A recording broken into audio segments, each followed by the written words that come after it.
Olunaku olw'eggulo Apostle John Mulinde yagenzeko mu maka ga mukyala we omupya gw'abadde yakafuna era ng'ono yagenze okuba nga ayanjulwa mu bazadde ba mukyala we.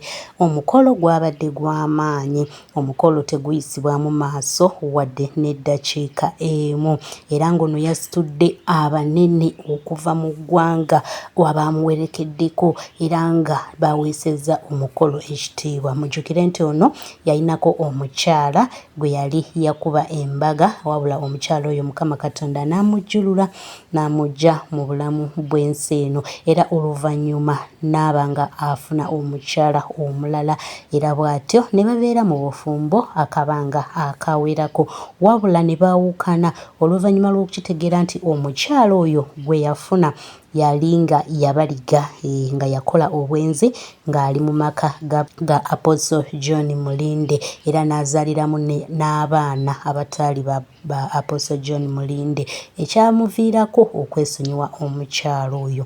Era abaddewo nga babadde mu mawulire, omukyala awanda muliro ne pasita ng'okwegamba bali awo basika muguwa olw'ebintu, olw'engeri gye balina okutambuzaamu ebintu. Oli agamba abaana ba musajja, musajja agamba abaana si babe kuba baakola DNA nevaayo ng'abaana si babi. Bw'atyo n'asalawo okuba nga ayawukana n'omukyala oyo kubanga yamuzuulamu omuze ogw'obwenzi.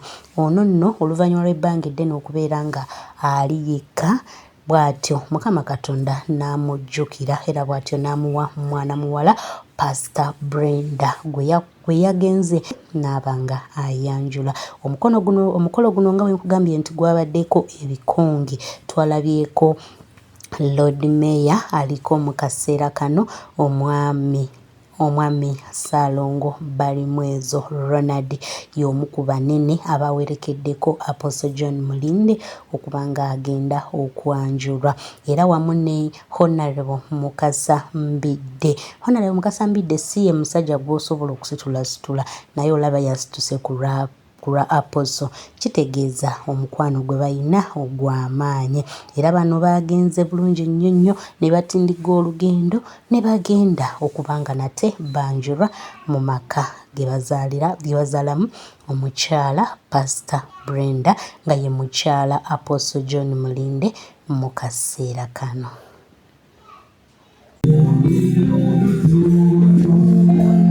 Badde nsaba mugatte engalo zammwe mukubire omukyala ono mu ngalo tumwebaze. High Events UG, the finest company in helping you make your events. Yakikoze mirundi ebiri. One is Brenda's friend.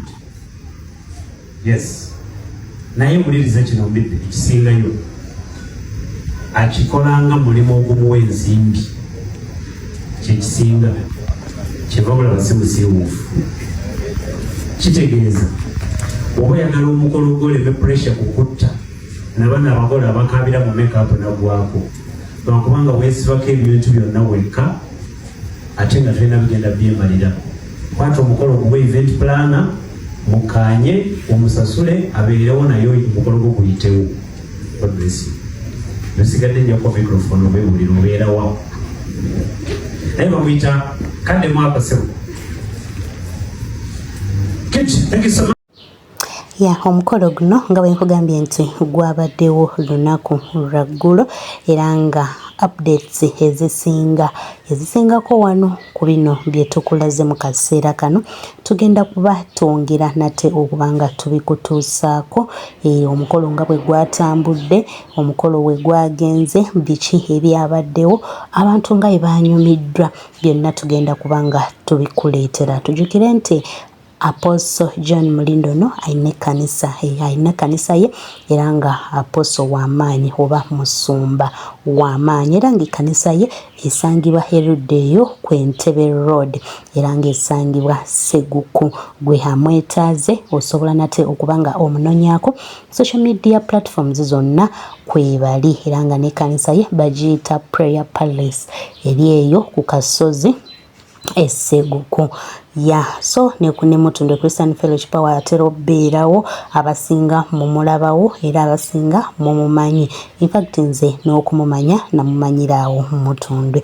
Yensonga lwaki y'omu ku bantu betasobola nate kubanga tuyisaamu amaaso mu ngeri omu oba endala. Basajja baweereza Katonda bano, baweereza Katonda n'obulamu bwabwe bwonna ne beerekereza buli kimu ne bayimirirawo kubanga munnange gwegwo omulimu Mukama Katonda gwe yabatuma okukola oba gwe yabawa okukola. So n'olw'ensonga eyo munzikirize nate mbeere nga mbasiibulira wano for now, munzikirize mbasiibulire wano, mbagalize olunaku olulungi, mbagalize ebyokukola ebirungi ne Katonda abawa omukisa abateremu obwangu mu buli kimu kye mukola. Mubeere bulungi, mweraba.